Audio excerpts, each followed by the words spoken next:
Hey guys, welcome back to the channel. We had something special happen today. We have two Yamaha FSH boats in the shop today. The all-new 222 FSH E-Series and the 255 FSH E-Series. We thought it'd be really neat to show you a comparison between these two boats. Let's do it. One important detail that really bears mentioning, JetBoatPilot owns this 22-footer here, and we bought a 255 FSH E-Series in 2021. So we have owned both of these boats. We've operated both of these boats. We're going to be able to give you really a owner's perspective on the use of these two boats during this comparison.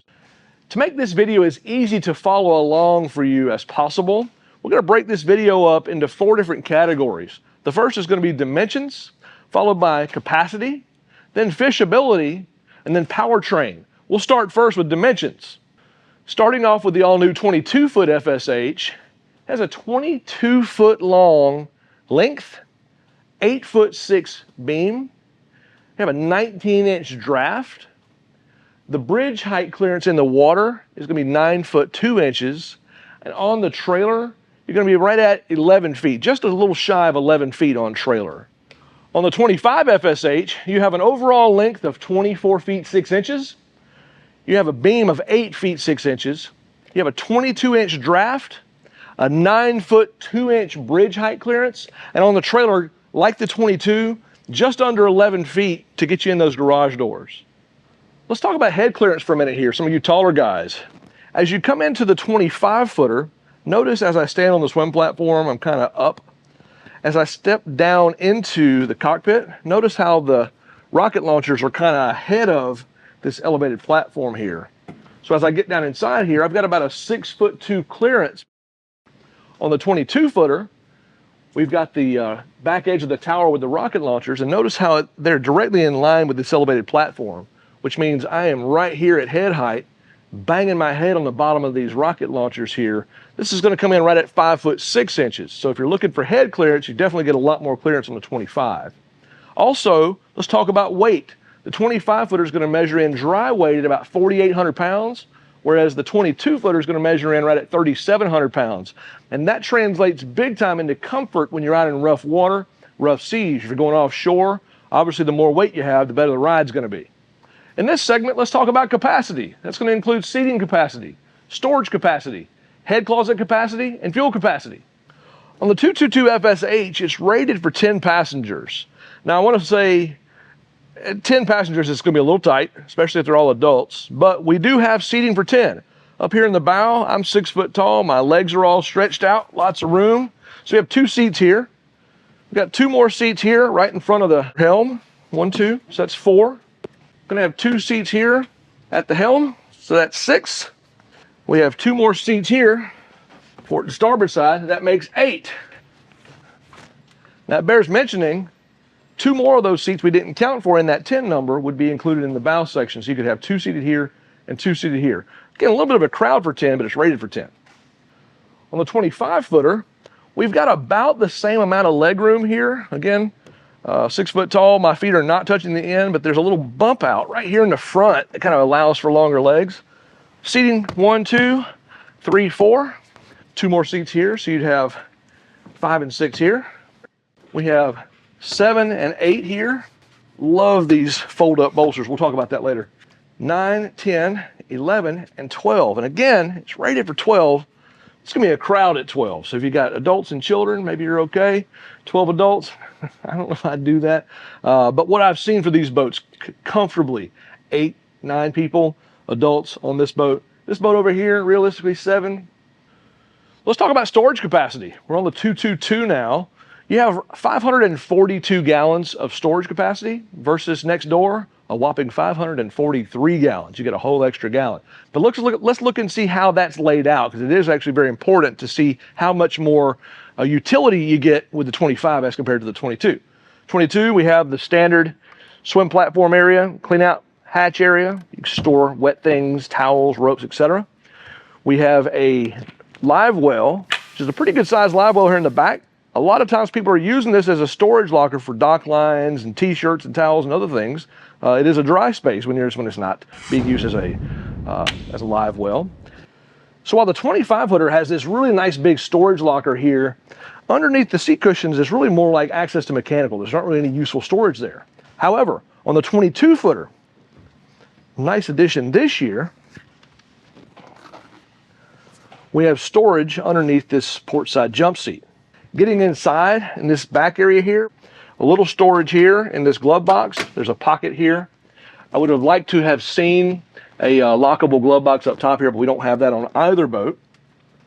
Moving around to the front, you have these massive storage lockers, both port and starboard on the 22-footer, including a trash can over on the port side.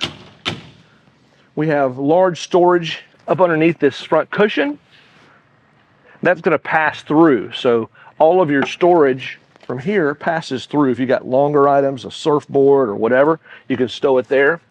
And on this side, we actually have a cooler. Also on these FSH boats, Yamaha makes allowance for a gigantic anchor. Knowing these boats will be used offshore and bigger water, they give you a large anchor locker. On the starboard side, we have a mirror of what we found over on the port. Cool thing is we have another trash can, lots of storage here. We have storage in the floor, and this storage includes a 5-gallon bucket, bait bucket. You'll get that on both boats, regardless if you buy the 22 or the 25. Check this out. Have a lockable changing room here, storage area underneath the helm, nice zippered enclosure for privacy. And once inside, just a cavernous space. A lot of people are going to use this as a place to store larger items as well as your batteries for your trolling motors. They fit right under the floor here, just underneath that ledge. So just like next door on the 222, we have this large compartment here in the back, perfect for storing wet items, towels, dock lines, etc. On the 25-footer, we have a much larger live well back here on the starboard side here on the rear of the boat. On the 222, that is a smaller live well. But one of the things I really find is a standout difference between the 25 and the 22. Notice this big locker here. We've got this nice non-skid surface here. If we want to go fishing, we're going to use this as a casting pod. So when I'm fishing, got a couple guys on the boat, one in the back left, casting this way, and somebody else, maybe your buddy, casting this way. What's really cool is being separated on both ends of the boat like this, you're never going to cross lines. It's a really great idea. You won't see that feature on the 22-footer. This also makes for a large storage area here. I would not put wet storage because this is directly on top of your batteries, but it does make a nice storage compartment.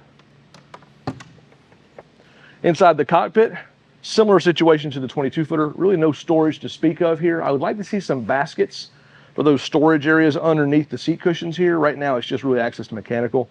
Engine compartment is here. We'll talk about that later. Same as the 22-footer, we have a lockable glove box here, as well as a little cubby. Again, on top, I'd love to see a lockable compartment there above. In the front, something that is a big advantage for this boat. You're going to have a second live well, and this one is really cool because not only can you use it for fish, you can also use it as a cooler. We've used it as a cooler. Put your drinks, put your ice in there, you can actually see your drink. You know right where it's at. It's just really awesome, kind of a cool feature. Over on the starboard side, like the 22-footer, we have storage with a trash can, but on the 25-footer, we pick up this handy drawer, perfect for keeping your tools and things you need to get quick access to, as well as some of these Plano boxes, perfect for keeping your tackle organized. Like the 22, we have storage in the floor. So this boat will come with a 5-gallon bait bucket. You're going to get similar storage in your storage compartments. Flip the cushions up, storage on the port, storage on the starboard. Same situation. This is a cooler, can be used to keep your catch. Similar size. Large anchor locker. Looks the same size to me as the 22-footer. And like on the 22-footer, the 25 features the same type of lockable storage compartment under the helm. Same as before, access to mechanical. Lots of larger contents. If you have those bigger bags or just bulky items, it's great to store them here. Just a nice shelf underneath for putting your batteries for your trolling motor. It's always good to put trolling motor batteries at central so you're not listing the boat one side or the other. So it's a great spot for them. For the 22-footer, you have a 75-gallon fuel tank. It's going to run on regular unleaded gas. You don't need to run super. On the 25-footer, we have a 111-gallon fuel tank. So you got a lot of long legs with this thing here. But bear in mind, if you have the 255, it's going to require super unleaded gas. 252s, you can run regular unleaded, but the super is required on the 255s. For this video, we're going to add a new segment called Fishability. Fishability is going to be our term for which boat is going to give you the better ability to take this platform fishing. And this is going to be subjective. Some are going to have different needs than others, but we want to point out some key things we think are going to be important for the fishermen. Starting off with the 22-footer, you have a 19-inch draft here versus a 22-inch draft. So 3 inches sometimes means a lot to people. So if you want to get into skinnier water, 22-footer is going to have a shallower draft. On the 25-footer, a little plus here, you have this giant open rear casting platform right here in the back. Once we flip the seat down, gives you this nice open area. You get this casting pod that we talked about earlier, right here. The 22-footer, you don't have that convenience. There's a bulkhead that's kind of standing up here. If we try to cast in here, we've got these rocket launchers right by our head. We're missing the pod on this side. We do have the ability to fold these chairs down so you can cast off to this one side, but you don't have that pod giving you that ability to sight cast, on top water. So for that reason, the 25 actually is a better fishing platform in this scenario. We've counted the rod holders between these two boats, and while it may not be important to you to have multiple rod holders, for some it's very important, especially if you have multiple people coming along with multiple setups. The 25-footer is going to have 29 rod holders here for 2023. The 22-footer has 26 rod holders. Not a big difference there, but definitely the 25 has a few more slots for putting your rods. Another convenience on the 25-footer here, especially on this 255, you have a 12-inch Simrad. It's going to have your charts, navigation, etc. Really nice electronics package. On the 222, you have a 9-inch Simrad. I believe it has similar equipment, but it's a little bit larger size on the screen. Larger screen makes it easier to see for me. I'm getting up on my years, so anything bigger is always going to be better. Another thing, let's point out real quick here when we're talking about fishability, sometimes you're actually using your cooler as part of your fishing process. Notice that on the 25-footer, the cooler sits on the floor. It sits well below the leaning post, so if I want to get access to the cooler, I can actually reach and open the cooler while it is underneath the seat here. Over on the 22-footer, in order to open the cooler up, we have to first slide the cooler out, and then you can get access. So a little more convenient on the 25-footer. For any conversation about fishability, you got to talk about where you're going, right? If you're trying to go out fishing offshore, or you're fishing near shore, flats, whatever.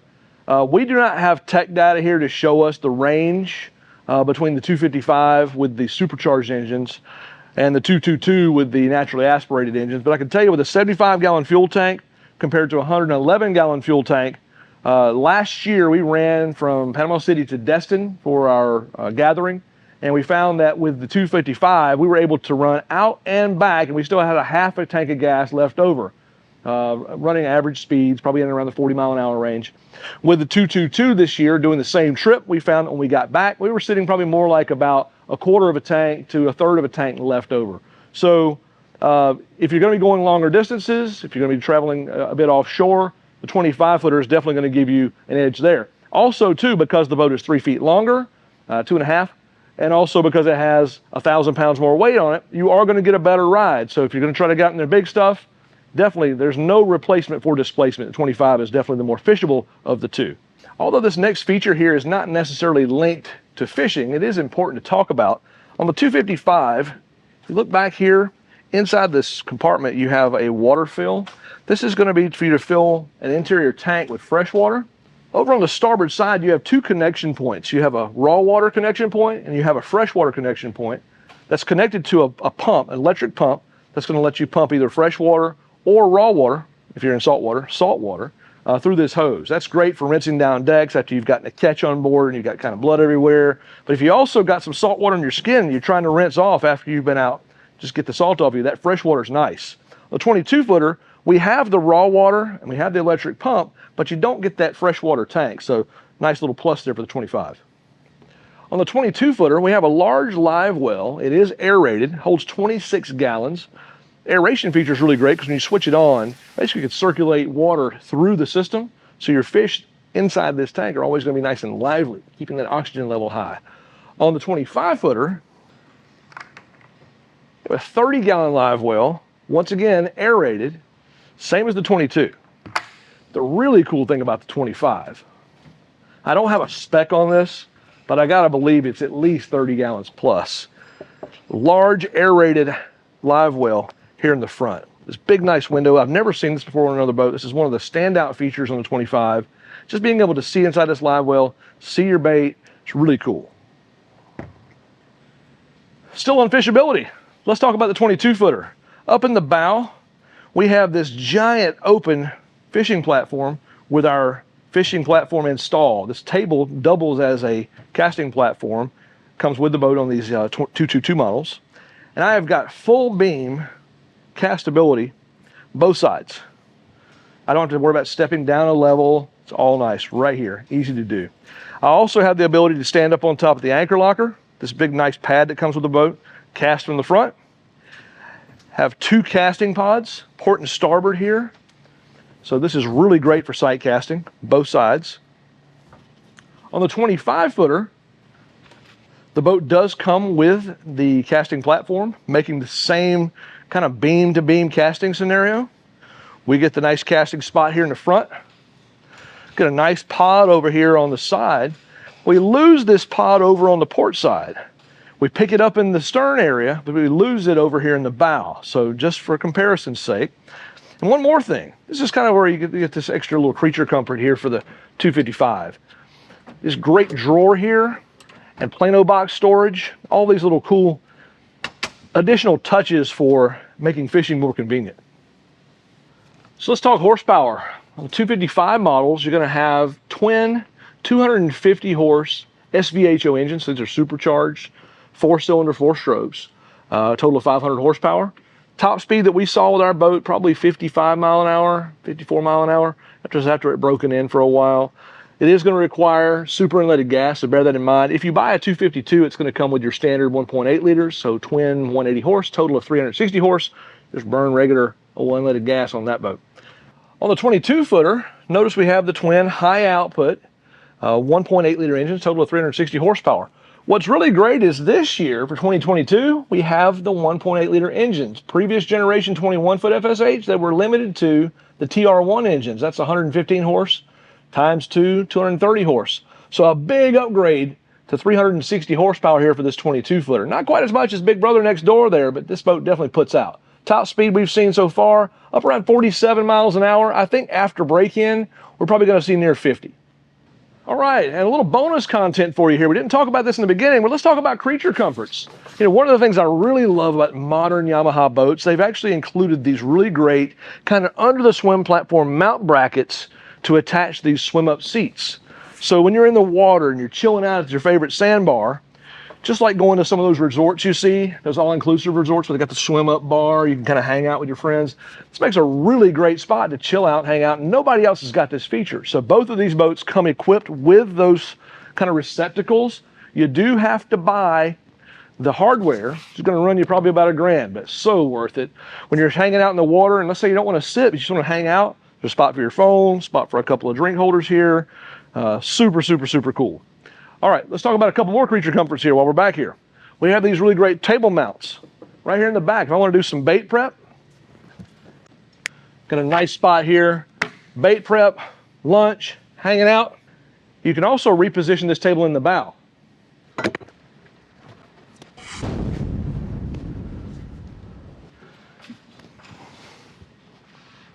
Another interesting creature comfort. If you're back here on the back of the boat hanging out, got your music playing, got a great little remote control here for your stereo system. Wireless remote there, same thing here. All connected to your stereo system. Let's talk cup holders. You got your favorite drink in hand, you're out on the boat, you gotta have a tasty beverage, right? 25 footer has 16 cup holders, but guess what? 22 footer has 17 cup holders. So you're gonna be a little less thirsty on the 22 footer. Let's talk water sports. If you want to go tubing, surfing, wakeboarding, whatever, got a handy tow point on both the 22-footer as well as 25-footer. But I want to make one thing very clear. Under no circumstances should you attach a tow line to this rack up here to your rocket launchers. I know it's going to be tempting. You're going to want to wakeboard. You're going to want to surf from here. But we don't know yet if the floor is strong enough to withstand the forces of someone back here wakeboarding or slalom skiing or surfing or whatever the case. Surfing could be questionable because it's not as much load back here, but definitely on the wakeboarding and on the slalom skiing, you just want to stay away from that. Do not tow a big tube from up here. Bad idea. Same thing on the 25. It's not a designated tow point. We don't know how strong those mounts are in the floor. We just don't know. So when in doubt, don't try it. Tow from down low here. 22-foot here. This is probably specifically for the 222. We get the nice Yamaha Engel cooler. Comes standard with the boat.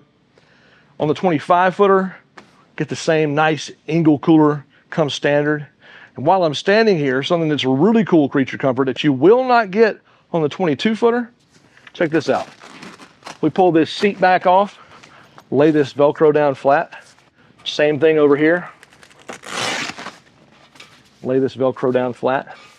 Flip the seat up, fold this down, put your cushions back in place. And now we've got a really great sun pad.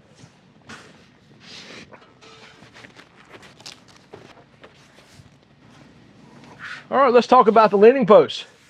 Really cool feature on the 22-footer. We have the ability to convert. So if I want to sit back here, kind of facing aft, watch the kids play, maybe watching my lines, I got them out. Kind of a cool feature. I'm ready to sit down, drive the boat, come up here, I can lean, or have a seat, room for two. Not quite as comfortable when you're leaning because you don't get this back support. Show you something cool over here. While we lose the ability to aft face, we got this nice grab handle back here for passengers to hold on to. Up in the front, we got this really nice flip up bolster. If you want to stand, if you're out there running in that rough water, I'm going to fold up our footrest. We can stand leaned up against this nice bolster here. Gives you some of that back support. Really great, because you're going to be out in some rough stuff. Holding onto the handrail and leaning against the leaning post, it's going to be probably easiest on your back when you're hitting those rough waves. When I want to drive, sitting down, flip them down. Sit back. You can actually reach the handle from the seat. It's a really nice feature. Notice on the 22-footer, that handle is out of reach. So if I want to reach up while I'm sitting, hold that handle, I got to kind of lean forward a little bit. So a little more comfort on the 25. One of the really cool Yamaha accessories that came out in the catalog this past year was a sunshade that extends aft and also extends forward. And the way that that works, you attach it to your T-top, but then it comes down and it hits a couple of legs. We'll show you a picture on screen. Hits a couple of legs that mount into these cup holders that double as rod holders. So when those legs are in place, you're actually able to get that support to draw the shade tight, and you can actually operate, drive the boat while the sunshade's deployed. You'll see that on both boats, back here on the transom. You'll also see it in the front. Let's go take a look. So you'll notice on both boats, just on each side of the anchor locker, you've got a couple of cup holders here that have these built-in rod holders. And that same accessory is going to come off the top of your tower. Up here into the front, you can get that shade in the front, both on 25 and 22. Super cool feature. You'll notice on both the 255 E series as well as the 222 E series, we have the painted hardtop. Super nice feature. Doesn't flap in the wind. You're really going to hurt this running down the road, towing it, running 60 and 70 miles an hour, whereas a canvas top, you kind of have to remove that. So great feature there. Both tops appear to be about the same dimensions, so that's great. No plus or minus there. Also, too, look on the floor here, another creature comfort. Both boats in this Highline versions, these 255 and 222 models, are going to come with a snap-down marine mat flooring that matches the upholstery. Super cool. What you see here is an accessory, as an aftermarket accessory from JetBoatPilot, but that flooring, that teak flooring there, standard feature. You won't see that on the 220 FSH or in the 252s. Stereo systems are upgraded on 255s and 222s. You're going to get the upgraded stereo packages, be that either a Wet Sounds or Hertz. A little bit of a downer for me, the 222 has the smaller 4.3-inch Connect screen. Really would have thought this boat would have had that larger 7-inch connect screen. If you look over next door here on the 255, I believe this is also the same on the 252s. You get the larger 7-inch connect screen. For those of you that are not familiar, the connect screen basically is your engine management screen. It's going to show your speeds, RPM, information such as that. All right. Are you in the market for an FSH? Are you considering a 255 or a 222? Hope this video was able to kind of help you compare the two. If you had a question about something that maybe we didn't mention, a question that you were looking to get answered, just hit us in the comments below. Be glad to answer those questions for you. We typically respond real time. We appreciate you watching this video. And also, if this one was helpful to you, check this one out.